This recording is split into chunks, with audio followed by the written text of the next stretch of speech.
अस्सलामुअलैकुम students, welcome psychology with Muqaddas and psyche seeker. And I hope जैसे आपने psychology with मुकद्दस को सपोर्ट किया है वैसे ही आप जो हमारा दूसरा प्लेटफॉर्म है साइकी सीकर उसको भी ऐसे ही सपोर्ट करेंगे, so that we can learn more about psychology, we discover more about psychology and grow in this marvellous field. So today we are going to discuss lesson number 35 correlation analysis. और correlation analysis के बारे में हम overview ले चुके हैं previous lectures में, और अब इसके बारे में मज़ीद देखते हैं। कोरिलेशन एनालिसिस को करने के लिए हम पियर्सन जो है वो कोरिलेशन यूज़ करते हैं।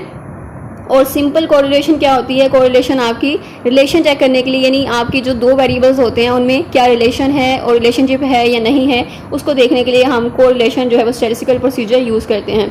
यहाँ पर क्वेश्चन है हाइपोथेसिस क्या होती है कोरिलेशन के बारे में। और जैसे हम एक सैंपल को स्टडी करके पॉपुलेशन के बारे में हम कोई भी कंक्लूजन जो है वो ड्रॉ करते हैं, सो इसी कोरिलेशन को भी यूज़ करते हुए हम सैंपल को यूज़ करेंगे कोरिलेशन में भी, और उसको जो भी रिजल्ट्स आएंगे उसको हम पॉपुलेशन पे अप्लाई कर देंगे।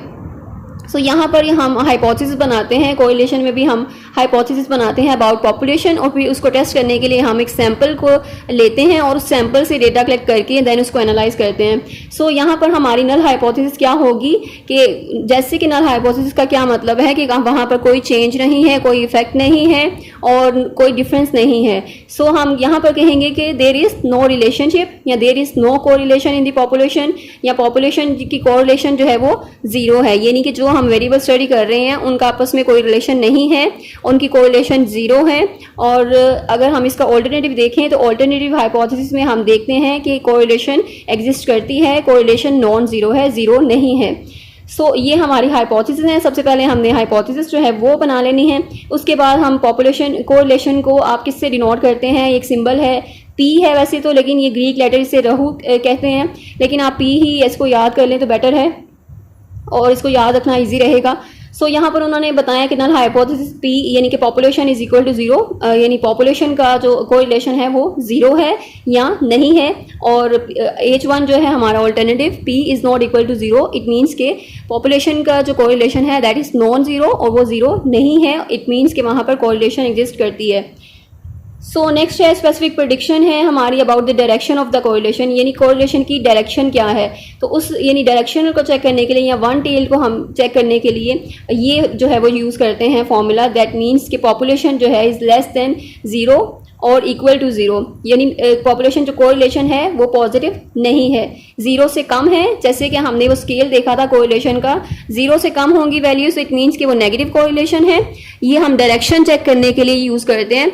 अगर ज़ीरो से ज़्यादा है तो इट मीन्स पॉजिटिव कोरिलेशन है, जो भी हमारा वेरिएबल का रिलेशनशिप है वो पॉजिटिव है, इट मीन्स कि दोनों एक ही डायरेक्शन में मूव कर रहे हैं, सेम डायरेक्शन में मूव कर रहे हैं। अगर एक की वैल्यू इंक्रीज हो रही है तो दूसरी की वैल्यू भी इंक्रीज होगी, और अगर एक की वैल्यू इंक्रीज हो रही है दूसरे की डिक्रीज हो रही है तो इट मीन्स कि उनका रिलेशनशिप नेगेटिव है, नेगेटिव कोरिलेशन है।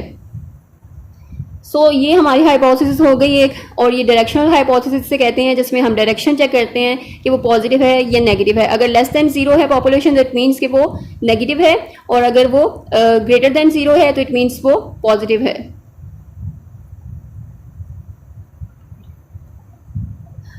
सैंपल हमने कलेक्ट कर लिया और उसके बाद जो डिग्रीज ऑफ फ्रीडम है मेन चीज़ उसको आपने देखना है कि यहाँ पर जो कोरिलेशन में डिग्रीज ऑफ फ्रीडम हम सेट करते हैं दैट इज़ n-2, यानी सैंपल साइज में हमने 2 को, यानी जो 2 है हमारे पास डेटा पॉइंट्स है उसको माइनस कर देना है। 2 मीन्स के जो डिग्रीज ऑफ फ्रीडम है, यानी कि 2 अगर हमारे पास हैं, सैंपल साइज 2 का है तो उसमें हम वेरी नहीं कर सकते, उसको चेंज नहीं कर सकते, डिग्रीज ऑफ फ्रीडम हमारे पास नहीं है, उसकी वैल्यूज़ चेंज नहीं हो सकती। अगर हमारे पास ज़्यादा है यानी हम -2 कर देंगे उसमें से, इट मीन्स के डिग्रीज ऑफ फ्रीडम जो बाकी जो हमारे पास वैल्यूज़ हैं उसमें हमारे पास होगी वो वेरी कर सकती हैं, वो चेंज हो सकती हैं। जैसे कि फॉर एग्जांपल अगर आप पॉपुलेशन की हाइट चेक कर रहे हैं और उसमें आपके पास 10 का सैंपल है, उसमें से डिग्रीज ऑफ फ्रीडम आपके पास जो है वो 9 है, तो इट मीन्स जो 10th वाला है वो प्री डिटर्मिन होगा और उसको जो है वो ऑटोमेटिकली डिटर्मिन हम कर लेंगे। अगर हमारे पास 9 की वैल्यूज़ हैं तो हम जो 10th वाली है उसको ऑटोमेटिकली उसको डिटेक्ट कर लेंगे और उसको अलग से जो है वो करने की ज़रूरत नहीं होगी। और इसी तरह ही जो डिग्रीज ऑफ फ्रीडम है, यानी हमारे पास कितने वो फ्रीडम है, कितना फ्रीडम है, कितनी वैल्यूज चेंज हो सकती हैं, सो यहाँ पर 2 का फ्रीडम है हमारे पास डिग्रीज ऑफ फ्रीडम कोरिलेशन में, यानी कि जो 2 जो हैं वो उसमें हम चेंज कर सकते हैं। और अगर सिर्फ हमारे पास 2 ही होते हैं, 2 ही डेटा पॉइंट्स हैं, ये 2 ही वैल्यूज़ हैं हमारे पास, तो वो जो है वो एक परफेक्ट कोरिलेशन बनेगा, स्ट्रेट लाइन पे होगा। और जितना हम ज़्यादा इसको इंक्रीज़ करते जाएंगे उतना ही ज़्यादा हम उसको चेक कर सकेंगे कि कोरिलेशन है या नहीं है, और उसमें जो रिलायबल रिजल्ट्स हैं वो हमें मिलेंगे। तो इसीलिए हम डिग्रीज ऑफ फ्रीडम का यूज़ करते हैं, ताकि हमारे पास जो रिजल्ट्स हैं वो रिलायबल हों, उस पर हम रिलाई कर सकें और वो एक्यूरेट रिजल्ट्स हों। नेक्स्ट है टेबल जो उन्होंने दिया है, टेबल में आपने देखना है जो डिग्रीज ऑफ फ्रीडम है n-2 उसके नंबर, यानी कौन से नंबर पे है, और level of significance 1 tail test पे है, 2 टेल टेस्ट पे उसकी क्या वैल्यू है। And then correlation in SPSS, यानी आप उसमें SPSS में कोरिलेशन कैसे कर सकते हैं, और पियर्सन कोरिलेशन जो है वो और आप किस तरह यूज़ कर सकते हैं। उसमें कंटिन्यूस वेरिएबल यूज़ होते हैं, इंटरवल लेवल पे यूज़ होते हैं, और कंटिन्यूस वेरिएबल कौन कौन से हैं और इसको उन्होंने डिफाइन किया। इसके अलावा या फिर दोनों वेरिएबल कंटिन्यूस होंगे, या फिर दूसरी कंडीशन जो है कि एक वेरिएबल कंटिन्यूस हो लेकिन दूसरा डाइकोटोमस वेरिएबल हो। डाइकोटोमस मीन उसमें 2 वैल्यूज़ हो, जैसे कि जेंडर है, मेल है, फीमेल है। अजम्पशंस क्या हैं? अजम्पशंस बहुत ईजी हैं कोरिलेशन की। स्केल ऑफ मेजरमेंट इसका ऑलवेज इंटरवल लेवल यानी कंटिन्यूस वेरिएबल होता है हमारे पास। दूसरी एक्सेप्शन यही है कि आप डाइकोटोमस वेरिएबल भी आपका हो सकता है जिसमें 2 वैल्यूज़ होती हैं आपके पास, जैसे जेंडर है। उसके अलावा कंटिन्यूस भी, यानी दोनों वेरिएबल आप चेक कर सकते हैं, कंटिन्यूस है आपके पास और दूसरा डाइकोटोमस है। एंड देन सब्जेक्ट जो है वो अगर एक्स की वैल्यू चेंज हो रही है तो वाई की भी चेंज होनी चाहिए, तो दोनों आपस में रिलेटेड हों। देन पीस ऑफ इंफॉर्मेशन जो है वो सेम सब्जेक्ट से ही होना चाहिए, यानी जो भी इंफॉर्मेशन आप ले रहे हैं तो वो दोनों की ही होनी चाहिए। एक्स अगर चेंज हो रहा है उसकी वैल्यू क्या होगी, वाई चेंज हो रहा है उसकी वैल्यू क्या होगी, और दोनों में चेंज आना चाहिए। अगर एक्स की वैल्यू चेंज हो रही है तो वाई की भी चेंज होनी चाहिए। फिर ऑब्जर्वेशंस हैं तो इंडिपेंडेंट ऑब्जर्वेशन होनी चाहिए, सबकी अलग से ऑब्जर्वेशंस लेनी है आपने, और ये सिमिलर ही हैं मोस्टली। जो आपकी हाइपोथेसिस टेस्ट की असम्पशंस हैं सिमिलर ही हैं सब। एनोवा की असम्पशंस हमने देखी हैं, उसमें भी लेवल ऑफ मेजरमेंट जो है उसका पॉइंट था एक, और इसके अलावा बाकी सारे पॉइंट जो सिमिलर थे। और ऑब्जर्वेशन जो है यहाँ बताई है उन्होंने, दोबारा इंडिपेंडेंट होनी चाहिए। और जो स्कोर्स हैं आपका हर वेरिएबल पे वो नॉर्मल डिस्ट्रीब्यूटेड होना चाहिए, स्क्यूड नहीं होना चाहिए। रिलेशनशिप जो है वो दोनों वेरिएबल्स में लीनियर होना चाहिए, तभी हम उसको कह सकते हैं कि वहाँ पर कोई कोरिलेशन है। अगर स्कैटर यानी उसमें देखें, हम स्कैटर प्लॉट पे देखें, अगर तो हमारे डेटा पॉइंट्स जो बिल्कुल स्कैटर्ड हैं, यानी कोई फॉर्म नहीं बन रही रिलेशनशिप की, तब हम वहाँ पर श्योर नहीं हो सकते, वहाँ पर नहीं कह सकते कि कोई कोरिलेशन वहाँ पर एग्जिस्ट करती है। अगर तो लीनियर रिलेशनशिप है, यानी एक चीज़ इंक्रीज हो रही है तो दूसरी भी इंक्रीज हो रही है, या डिक्रीज हो रही है, तो इट मीन्स कि वहाँ पर लीनियर रिलेशनशिप है, कोरिलेशन एग्जिस्ट करती है।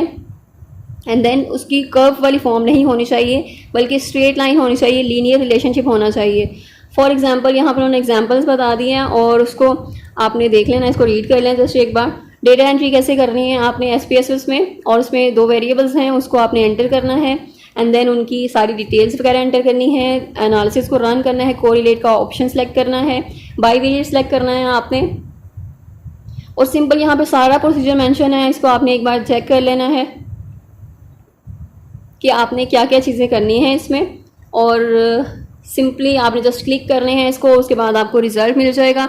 इसमें SPSS में आपने जस्ट डेटा एंटर करना होता है, वो सब कुछ जो है वो फार्मूला वगैरह वो सब कुछ खुद ही कंप्यूट कर देते हैं, आपने और कुछ भी नहीं करना। अगर मैनुअली करते हैं तो मैनुअली आपके पास एक फार्मूला होना चाहिए जिसमें बहुत ज़्यादा जो टाइम कंज्यूमिंग होता है।